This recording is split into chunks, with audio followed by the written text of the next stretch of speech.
물질과의 동일화. 광고업계에 종사하는 사람들은 실제로는 필요 없는 물건을 억지로 사게 만들기 위해서는 그것을 갖고 있으면 자기 이미지가 혹은 다른 사람에게 보여주는 이미지가 달라진다고 소비자가 생각하게끔 만들어야 한다는 것을 알고 있다. 바꿔 말하면 나의 자아의식에 보탬이 되리라는 믿음을 심어주면 되는 것이다. 예를 들어 이 제품을 쓰면 한결 돋보입니다. 그러니 좀 더 당신 자신이 될 수 있습니다. 라고 말하면 된다. 아니면 제품으로부터 유명한 사람을 또는 젊고 매력적이고 행복해 보이는 사람을 연상하게 만든다. 심지어 늙은 사람과 고인이 된 유명한 사람의 전성기 모습이라도 상관없다.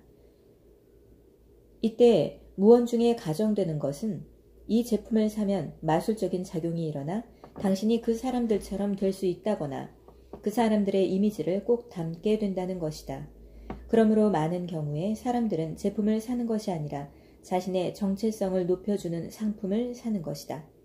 유명 디자이너 상표는 집단 전체가 알아보는 정체성 중 으뜸 가는 것이며 당신이 구매하는 것이 그것이다. 유명 디자이너 상품은 가격이 높기 때문에 독점적이다.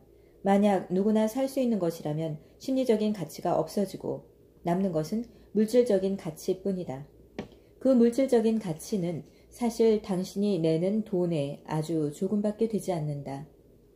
무엇과 동일화되는가는 사람마다 그리고 나이와 성별, 소득, 사회적 지위, 유행, 둘러싼 문화 등에 따라 다르다. 당신이 자신과 동일시하는 그것들은 모두 에고의 내용물과 관련된 것이다. 반면에 무엇인가와 동일화되려는 무의식적인 강박 심리는 에고의 구조와 관계가 있다. 그것은 에고의 지배를 받는 마음이 작용하는 가장 기본적인 방식 중 하나이다. 역설적이게도 이른바 소비사회를 계속 유지시키는 것은 인간이 물건에서 자기 자신을 찾으려는 시도가 매번 실패로 돌아간다는 사실이다. 에고의 만족은 오래 지속되지 않기 때문에 당신은 계속해서 더 많은 것을 찾고 계속 사고 소비한다. 물론 우리의 표면적인 자아가 살고 있는 이 물질 차원에서 물건은 필요하고 살아가는데 필수적이다. 집, 옷, 가구, 도구, 연장, 탈 것이 필요하다. 게다가 아름다움과 고유의 품질 때문에 높이 평가되는 것도 있을 것이다. 우리는 물건의 세계를 이유 없이 경멸해서는 안 되고 존중해야 한다. 각각의 사물은 형상을 초월한 한 생명의 기원을 둔 일시적 형상들이며 모든 사물과 몸과 형상이 그 한 생명의 원천에서 나온다. 대부분의 오래된 문명들에서는 무생물까지 포함한 모든 것에 내재하는 영이 있다고 믿었다. 이 점에서는 그들이 오늘날의 우리보다 진리에 더 가깝다. 머릿속 관념에 의해 생기를 잃은 세계에 살고 있으면 더 이상 우주에 살아있음을 감지할 수 없다. 대부분의 인간은 살아있는 실체 속에 거주하는 것이 아니라 관념화된 현실에 머물러 있다. 그러나 만약 우리가 사물들을 자아 강화의 수단으로 사용한다면, 즉 사물을 통해 자기 자신을 찾으려 한다면 우리는 실제로는 사물을 존중하는 것이 아니다. 에고가 하는 일이 정확히 그것이다. 에고가 사물과 동일화되면 사물에 대한 집착과 강박관념이 생겨나고 그것으로부터 우리의 소비 사회와 경제 구조가 만들어진다.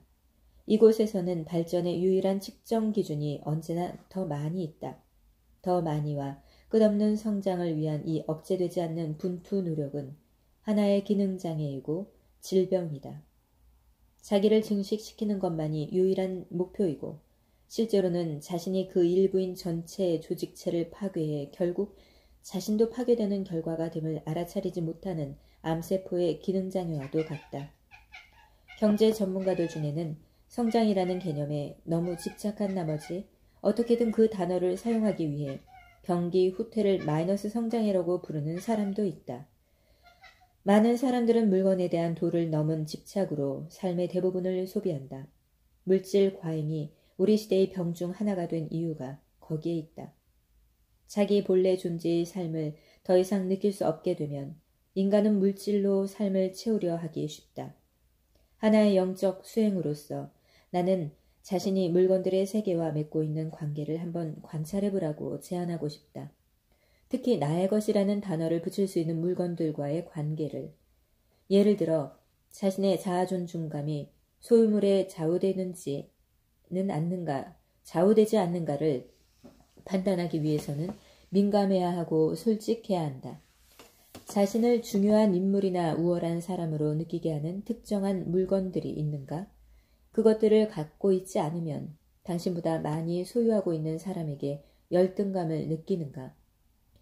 다른 사람의 눈이나 스스로의 눈에 자기의 가치를 끌어올리기 위해 은연중에 자신의 소유물을 암시하거나 과시하지는 않는가?